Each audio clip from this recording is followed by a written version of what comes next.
ఏంటిరా చందు, పరీక్షలేమో దగ్గరకు వస్తున్నాయి. నువ్వు ఇంతవరకు పుస్తకం ముట్టిన దాఖలాలు లేవు. ఆ టీవీ చూస్తూ కూర్చోపోతే కాస్త చదువుకోవచ్చు కదా. అమ్మా 24 గంటలు చదివితే బ్రెయిన్ పాడైపోద్దమ్మా. పవర్ కట్ అప్పుడు చార్జబుల్ లైట్ ని ఎంత పొదుపుగా వాడతామో బ్రెయిన్ ని కూడా అంతే పొదుపుగా వాడాలి. తెలుసుకో. ఇంకా చికెన్ పకోడీ ఉందా? కోడుంది, తెస్తాను. తిని పెడతా. Hi aunty.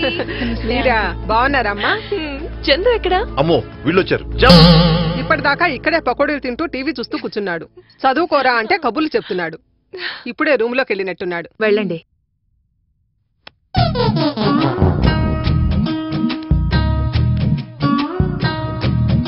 Hi Chandu. Hi hi. మీరా, రండి కూర్చోండి.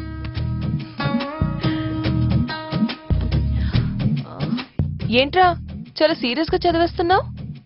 నేను ఎప్పుడు ఇంతే, కాకపోతే బయటికి తెలియదంతే. అబ్బా, నువ్వు బుక్ తిరిగేసి చదువుతున్న సంగతన నీకు తెలుస్తుందా? దొరికిపోయానే. నువ్వు కెమెరా అడిగావు కదా? అవునరా, ఒక్క నిమిషం. టైం అవుతుంది, త్వరగా వెళ్ళాలి. ఒక్క నిమిషమే. చెప్పురా చేతు. రేయ్, ఫేర్వెల్ పార్టీకి బ్లేజర్ లో వస్తున్నావా? లేదురా, సంజయ్ ఇంటికి వచ్చింది. నీకు తెలుసు కదా తనకి పార్టీలు అంటే ఇష్టం ఉండదని. నేను రావట్లేదు, ఏమనుకోద్దే. సరే, నేనైతే వెళ్తున్నాను. సారీ రా, సమ్ ఇంపార్టెంట్ కాల్.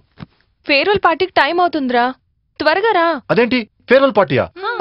నీకు పార్టీలు అంటే ఇష్టం లేదు కదా? కొన్ని పార్టీలు జీవితాన్ని నాశనం చేస్తాయి, కానీ ఈ పార్టీ జీవితాంతం మనకు గుర్తుండిపోతుందిరా. నాకు కూడా పార్టీలు అంటే నీలాగే చిరాకు. మానేద్దాం అనుకున్నాను, కానీ నువ్వు చెప్పావు కదా దాని ఇంపార్టెన్స్ గురించి, అందుకే వద్దాం అనుకుంటున్నాను.